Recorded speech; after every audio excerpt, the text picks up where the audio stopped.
الرحمن الرحیم۔ Dear audience, آپ دیکھ رہے ہیں تقریر شان صدیق اکبر رضی اللہ تعالیٰ عنہ۔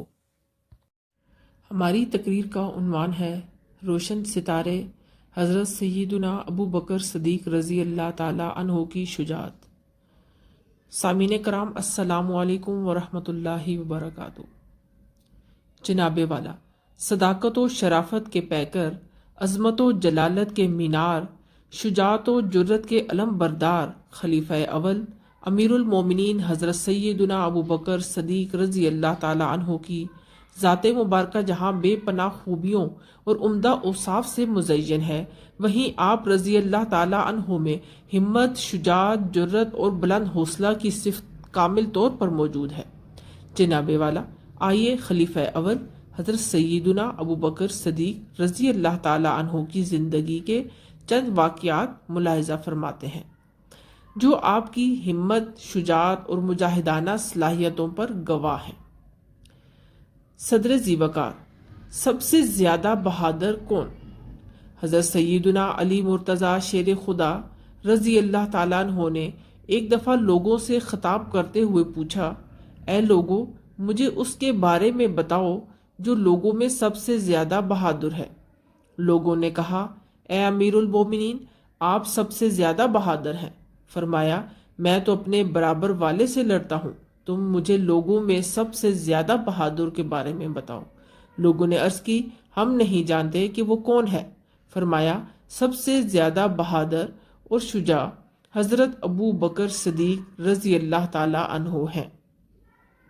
غزوہ بدر کے روز ہم نے نبی کریم صلی اللہ علیہ وآلہ وسلم کی خدمت کے لیے ایک سائبان بنایا اور آپس میں کہا کہ رسول اللہ صلی اللہ علیہ وآلہ وسلم کے ساتھ اس سائبان میں رات کون گزارے گا؟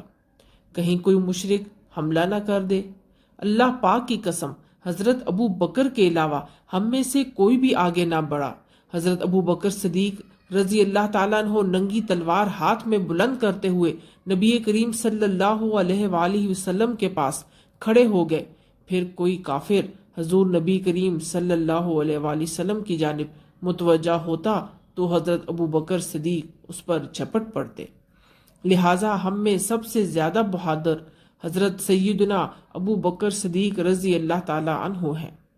صدر ذیوقار، کون آگے بڑھا؟ ایک اور واقعہ ملاحظہ فرمائے۔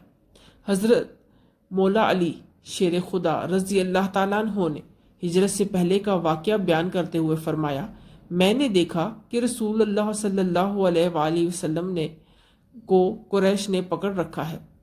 ایک ناہنجار شخص پیارے آقا صلی اللہ علیہ وآلہ وسلم کو دھکے دیتا تو دوسرا زور زور سے جھنجھوڑتا اور ساتھ ساتھ نازیبا الفاظ کہتے جاتے، تم وہی ہو جس نے بہت خداؤں کا ایک خدا کر دیا ہے۔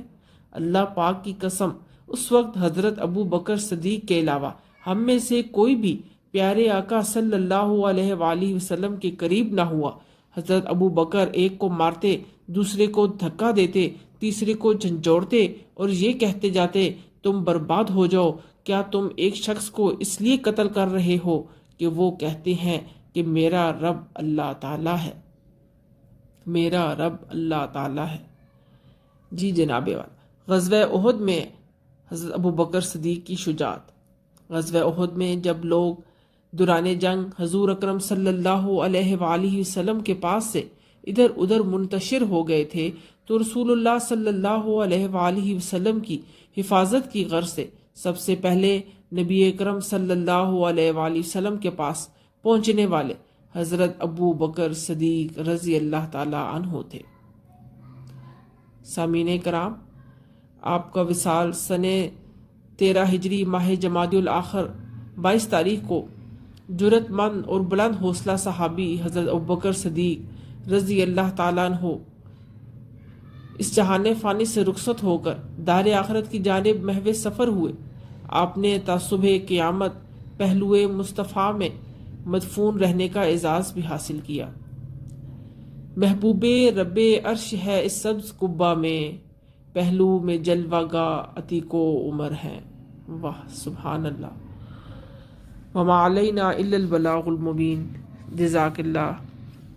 اگر آپ کو تقریر پسند آئی ہو تو ویڈیو کو لائک، شیئر اینڈ سبسکرائب لازمی کیجیے۔ اللہ حافظ۔